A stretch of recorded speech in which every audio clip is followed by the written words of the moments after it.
જય મિત્રો, રામનવમીના પર્વની તમામ ભારતીયોને શુભકામનાઓ. તમામ ભારતીયો પર પ્રભુ શ્રીરામ તેમની કૃપા બનાવી રાખે અને ભારત દેશમાં તમામ લોકો પર તેમનો આશીર્વાદ બની રહે તેવી આશા સાથે આપણે આજના વિડીયોની શરૂઆત કરીએ. મિત્રો, રામાયણ તો તમે વાંચી જશે અને ટીવી પર પણ જોઈ હશે, તો એના પરથી આપણે ફાઇનાન્શિયલ પ્લાનિંગના લેસનની સમજ લઈશું. આપણે આજે રામાયણમાંથી આપણને ઘણું બધું શીખવા મળ્યું છે, પરંતુ તમારા જીવનમાં રિટાયરમેન્ટ પ્લાનિંગ અને તમારા જીવનના ફાઇનાન્શિયલ પ્લાનિંગના ઘણા બધા મુદ્દા રામાયણમાંથી શીખવા મળે છે. એના પર આપણે આજે ચર્ચા કરીશું. તો વધુ સમય ન લેતા આપણે આજના વિડીયોની શરૂઆત કરીએ. મિત્રો, સૌપ્રથમ તો આપણે છે ને તમારે, મારે અને બધાએ આપણું જીવન સિક્યોર કરવું પડશે.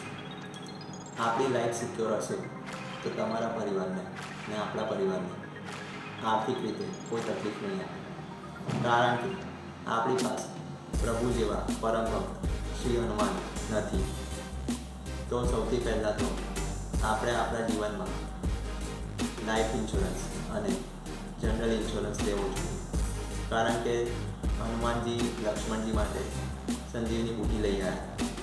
આપણી પાસે એવો કોઈ સોર્સ નથી, તો તમારા પરિવારની નીડ્સ પહોંચી વળે એટલું પ્રમાણમાં આપણે લાઈફ અને જનરલ ઇન્સ્યોરન્સ લેવું જોઈએ.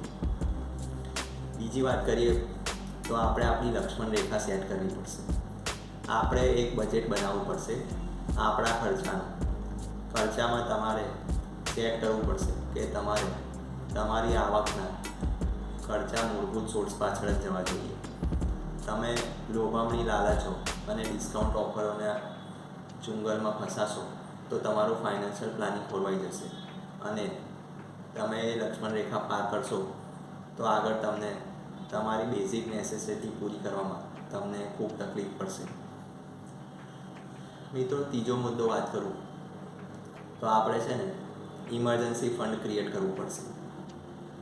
પ્રભુ શ્રીરામને રાજા બનવાના હતા, એની આગલી રાતે ખબર જ નથી કે તેઓને વનવાસ જવાનું છે. તેઓ તો 14 વર્ષનો વનવાસ પાર કરી ગયા. આપણે આવું કોઈ આપણા જીવનમાં આવી પરિસ્થિતિ આવે તો આપણે શું કરીએ? એના માટે તમારે ઇમરજન્સી ફંડ ક્રિએટ કરવું પડશે. ઇમરજન્સી ફંડ તમારે તમારા જીવનમાં આવેલા આકસ્મિક અને અણધાર્યા ખર્ચાને પહોંચી વળવા માટે તમને મદદરૂપ રહેશે. ઇમરજન્સી ફંડ કેટલું હોવું જોઈએ એનું તમને ટૂંકાણમાં માહિતી આપું તો ઇમરજન્સી ફંડ તમારે તમારી માસિક આવકના ઓછામાં ઓછા 1 વર્ષથી માંડીને 1.5 વર્ષ જેટલું હોવું જોઈએ. તેનો તાજામાં તાજો દાખલો આપણે કોરોનામાં જોઈ લીધો છે. લોકડાઉનમાં તમને બધાને ખબર જ હશે કેવી પરિસ્થિતિ હતી બધાને. તો તમે ઇમરજન્સી ફંડ ન બનાવ્યો હોય તો ઇમરજન્સી ફંડ બનાવો. આગળ વાત કરીએ તો આપણે છે ને ધીરજ રાખવી પડશે. વનવાસના 14 વર્ષ દરમિયાન પ્રભુના જીવનમાં ઘણા ઉતાર ચઢાવ આવ્યા. તો આપણે પણ તમારું જ્યારે ફાઇનાન્શિયલ પ્લાનિંગ કરો છો તો તમને પણ ઘણા બધા ઉતાર ચઢાવ જોવા મળશે. જેમ કે યુક્રેન રશિયાનો વોર ચાલે છે, ઇઝરાયલ ઈરાનનો વોર ચાલે છે, ઇઝરાયલ હમાસનો વોર ચાલે છે. આવા ઉતાર ચઢાવ તમારે તમારા ફાઇનાન્શિયલ પ્લાનિંગ દરમિયાન ફેસ કરવા પડશે. આ વર્તમાનની વાત છે, આગળ પણ આવા ઘણા ઉતાર ચઢાવ આયા કરવાના છે. તો આપણે હારી નથી જવાનું. આપણે પણ ધીરજ રાખીને શોર્ટકટ નથી લેવાનું, કારણ કે પ્રભુએ તેમના જીવનમાં કોઈ શોર્ટકટ લીધો નથી. આગળ વાત કરીએ તો આપણે ડિસિપ્લિન રાખવું પડશે.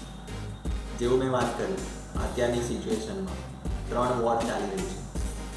આગળ દુનિયાના 50% દેશોમાં 2024માં આ વર્ષે ઇલેક્શન છે, જેમાં આપણા દેશમાં પણ ઇલેક્શન છે.